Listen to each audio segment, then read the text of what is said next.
اے محمد صلی اللہ علیہ وآلہ وسلم، سورج کے ڈھلنے سے رات کے اندھیرے تک ظہر، عصر، مغرب، عشاء کی نمازیں اور صبح کو قرآن پڑھا کرو،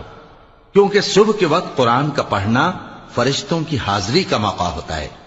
اور بعض حصہ شب میں بیدار ہوا کرو اور تہجد کی نماز پڑھا کرو، یہ شب خیزی تمہارے لیے ایک اضافی عمل ہے۔ اے بندے، جس چیز کا تجھے علم نہیں اس کے پیچھے نہ پڑ، کہ کان اور آنکھ اور دل ان سب اعضاء کے بارے میں ضرور باز پرس ہوگی، اور زمین پر اکڑ کر اور تن کر مت چل، کہ تو زمین کو پھاڑ تو نہیں ڈالے گا اور نہ لمبا ہو کر پہاڑوں کی چوٹی تک پہنچ جائے گا۔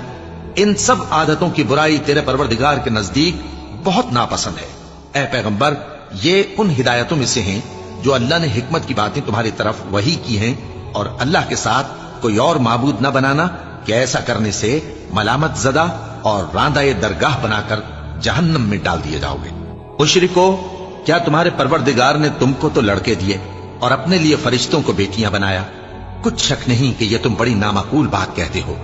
اور ہم نے اس قرآن میں طرح طرح کی باتیں بیان کی ہیں تاکہ لوگ نصیحت حاصل کریں، مگر وہ اس سے اور بدک جاتی ہیں۔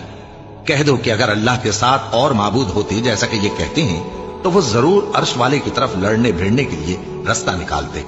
وہ پاک ہے، اور جو کچھ یہ بکواس کرتے ہیں اس سے اس کا رتبہ بہت عالی ہے۔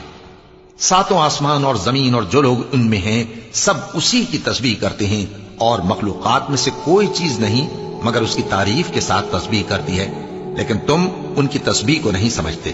بے شک وہ بردبار ہے، غفار ہے۔ اور اے نبی،